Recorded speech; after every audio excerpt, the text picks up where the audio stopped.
দেশের বিভিন্ন অঞ্চলে গত কয়েকদিন ধরে বৃষ্টিপাতের পরিমাণ ও বিস্তৃতি উল্লেখযোগ্যভাবে কমে এসেছে। গরমের তীব্রতা ও ভ্যাপসা অনুভূতি বাংলার ভাদ্র মাসের উপস্থিতি যেন প্রতিদিনই স্মরণ করিয়ে দিচ্ছে। আবহাওয়া অধিদপ্তর জানিয়েছে, এই গরমের প্রবণতা অন্তত আগামী বুধবার পর্যন্ত অব্যাহত থাকতে পারে। তবে পরদিন বৃহস্পতিবার থেকে বৃষ্টিপাত কিছুটা বাড়ার সম্ভাবনা রয়েছে, যা দেশের বিভিন্ন অঞ্চলে সাময়িক স্বস্তি বয়ে আনতে পারে। আবহাওয়াবিদ মো.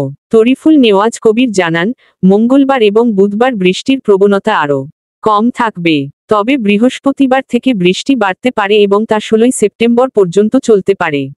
এর ফলে গরমও কিছুটা প্রশমিত হবে বলে আশা করা হচ্ছে।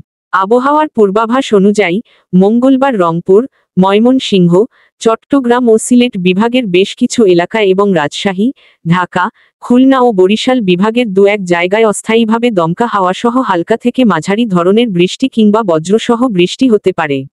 কোথাও কোথাও মাঝারি মাত্রার ভারী বর্ষণের সম্ভাবনাও রয়েছে। সারা দেশে দিন ও রাতের তাপমাত্রা প্রায় অপরিবর্তিত থাকতে পারে। আবহাওয়া অধিদপ্তরের 51টি পর্যবেক্ষণাগারের মধ্যে রবিবার সন্ধ্যা পর্যন্ত 16টি স্টেশনে বৃষ্টিপাত রেকর্ড করা হয়েছে।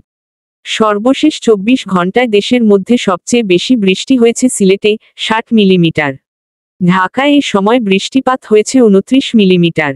উল্লেখ্য, রোববার দেশের সর্বোচ্চ তাপমাত্রা রেকর্ড করা হয় ফেনীতে 36.5 ডিগ্রি সেলসিয়াস।